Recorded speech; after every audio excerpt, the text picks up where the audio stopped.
Ito ang librong pinagbabatayan ng mga doktor sa AFP para malaman kung bakla o hindi ang isang recruit. Hindi homosexuality ang tawag sa kanilang kondisyon, kundi gender identity disorder. At ayon kay Dr. Edgardo Bernardo, ang head psychiatrist sa center, kapag may disorder na nakita, ito ay maituturing na isang uri ng sakit. Being a disorder, it must be a disease of some sort. So, ang kailangan sa armed forces, walang disease. Okay? If it is a disease, perhaps, no? Hindi pwede. So, kaya nga, siguro, hindi sila nasasama. Ayon naman kay Ms. Cecil Florendo, Chief Psychologist ng Center, kakikitaan na walang kakayahan ng isang bakla na malagpasan ang hirap ng isang military operation. Dahil nga more on physical ang endurance and emotional, kailangan emotionally stable ka during combats. Yung for example, merong dumating na intelligence halimbawa na you have to attack or may operations ka. So kailangan yun, physically, mentally, poised ka. Pagka binigyan ka ng instruction, wala kang second thought. Kaya niyo bang humawak ng baril? But of course. Kaya niyo bang mag-training? But of course. Kaya niyo bang bumato ng granada? Of course naman, babato lang naman. Yung tagundong ng mga kanyo ng baril, hindi ba kayo titili pag narinig niyo? Hindi naman paano kasi kapag pinasok mo yung trabaho yan, yung profession na yan, dapat maging handa ka. Gwapo yung spy. Di pwede sila magbigay ng sekreto kung ma-inlove sila doon. Isa rin sa pangamba ng militar ang posibleng kaimoralan na maaari nilang ibuhos sa kapwa sundalo sakaling maitalaga sila sa malalayong lugar. Hindi naman kami parating panakbutas lang dahil nga sexist ang ng ating lipunan, parang ang mga babae at mga bakla ay pampalipas oras lamang. Sa totoo lang, ang mga bakla kaya niyang kontrolin ang sarili niya.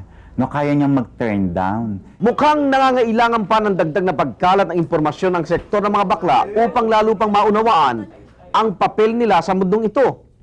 Lumitaw na hindi pa sila ganap na tanggap ng isang lipunan na ang pag-iisip ay nakasentro sa pamumuno ng isang tunay na lalaki. Lalo lamang nasadlak sa panibagong pagkutya ang grupong ito na naisumingit ng konting respeto. Sa tulad namin, paglabanan talaga labanan, ganun kami. Puso nila babae, kaya hindi dapat yun sa AFP.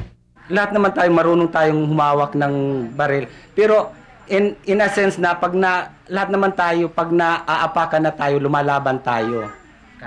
Kahit na patayan pa. Parang iba kasi yung maski hindi sa operation, parang iba yung pakiramdam ko sa mga ganyang tao. Kasi para bang makikita mo silang macho, pagkatapos malalaman mo na iba yung kilos nila, parang downgraded ba ang pagkalalaki namin, gano'n. Ito ang tanong ng ating mga gay friends.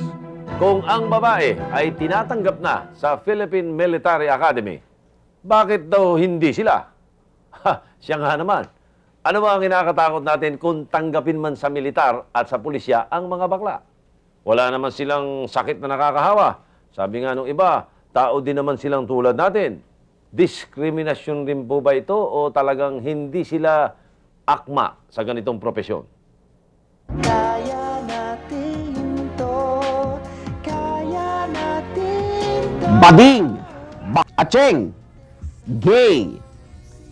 Dito sa Pilipinas, nagsisimula na magpakita ng lakas ang mga miyembro ng third sex para matanggap ng lipunan.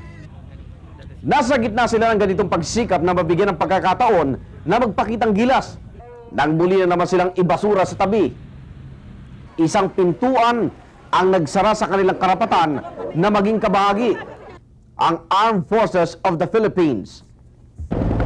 Matigas ang paninindigan ng sa tatang lakas ng Pilipinas na ipagbawal ang bakla sa kanilang organisasyon. At ang ganitong pahayag ay nagdulot na naman ng kirot sa puso ng isang sektor na matagal nang humihingi ng pansin at pagkilala. Ang ganito bang uri ng kontrobersiya ay may tuturing na diskriminasyon o imahinasyon? Para kay AFP Chief of Staff General Arnulfo Asidera, walang lugar ang militar para sa mga bakla. Iniling pa ng general na huwag nang idamay ang mga bakla ang AFP at manatili na lamang sila sa sining at beauty parlors. Isang pahayag na bitin at nagkulang sa paliwanag kung kaya't nagresulta naman ng pagkainis at pagkamuhi sa grupong nasa likod ng pagkilala sa karapatan ng mga bakla, ang Progressive Organization of Gays in the Philippines o ProGay. Ayon kay Alan Tolosa, spokesperson ng ProGay, ang naging pahayag ni Asadera ay tahasang pagyurak sa karapatan ng mga bakla bilang mamamayan ng Pilipinas. Nung unang orientasyon niya, atrasado at sarado sa mga pagbabago. Tapos ikalawa, kagulat-gulat yung isang highest ranking ng military ay magsasalita ng discrimination, panlalait, pagmamababa sa aming mga bakla, na yun ay isang lantarang paglabag sa karapatang pantao ng mga bakla sa buong Pilipinas.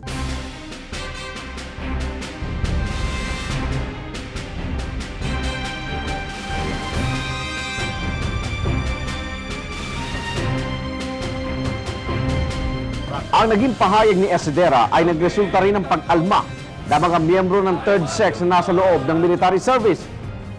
Isa na rito si Cesar. Matagal na rin naglilingkod sa Department of National Defense. Para kay Cesar, hindi dapat tignan ang kanyang pagiging bakla, kundi ang galing at husay ng kanyang trabaho. Ang paninindigan namin o ang stand namin is ang isang tao, irregardless kung ano yung tinatawag niyang or yung tinatawag nating sexual preference niya, kung kaya niyang gampanan yung isang tungkulin, then dapat bigyan siya ng pagkakataon na patunayan yung sarili niya sa trabahong yon.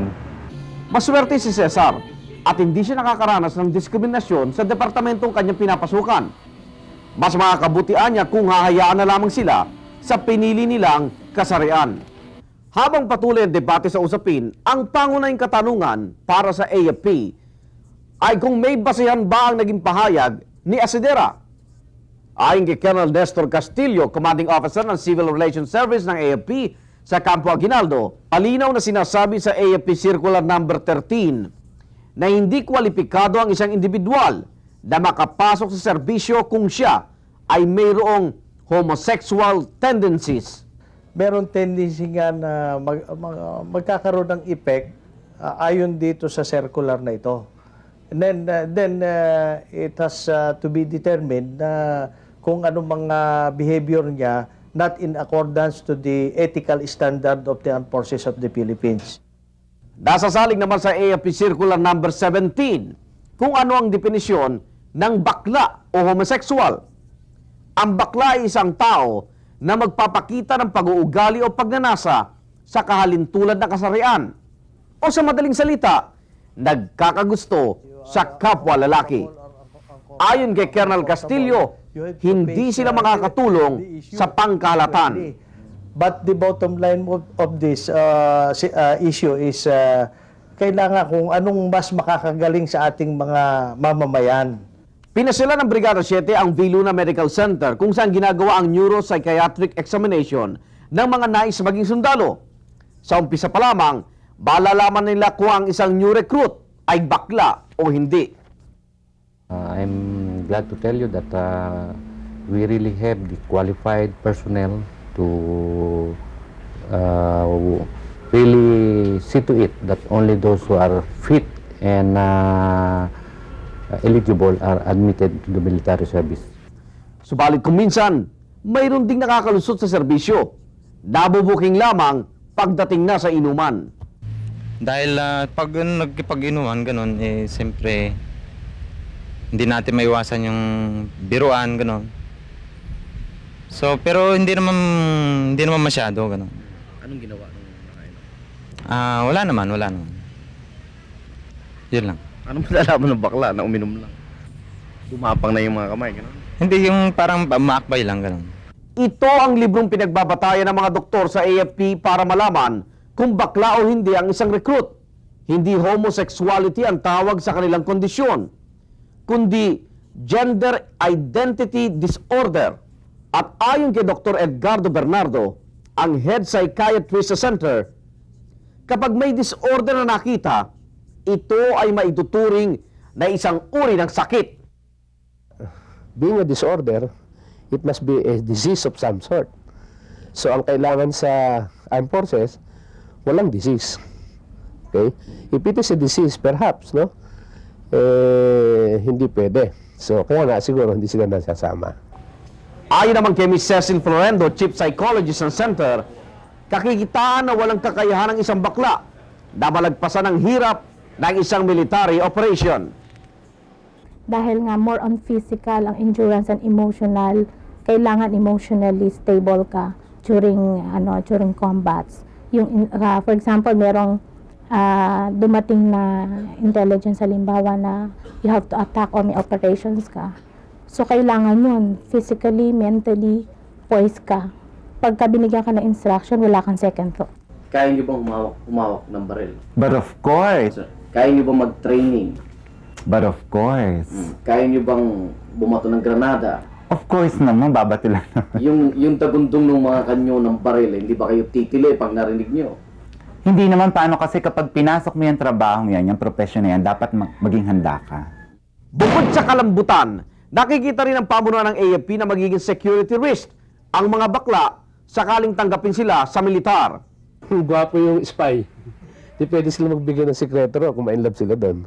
Isa rin sa pangamba ng militar ang posibleng kaimoralan na maaari nilang ibuhos sa kapwa sundalo sakaling maitalaga sila sa malalayong lugar. Hindi naman kami parating panakbutas lang dahil nga sexist ang ng ating lipunan, parang ang mga babae at mga bakla ay pampalipas oras lamang. Sa totoo lang, ang mga bakla kaya niyang kontrolin ang sarili niya.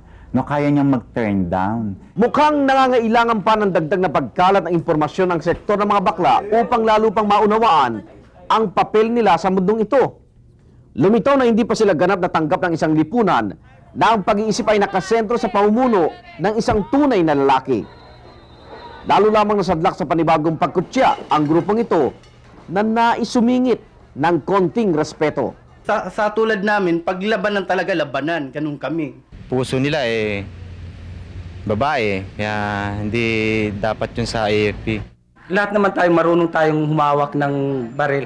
Pero in a sense na lahat naman tayo pag naaapakan na tayo, lumalaban tayo. Kahit na patayan pa. Parang iba kasi yung, maski hindi sa operation, parang iba yung pakiramdam ko sa mga ganyan tao. Kasi para bang makikita mo silang macho, pagkatapos malalaman mo na iba yung kilos nila, parang downgraded ba ang pagkalalaki namin, gano'n. Para sa Brigada 7, ako naman, Arnold Gravio, reporting.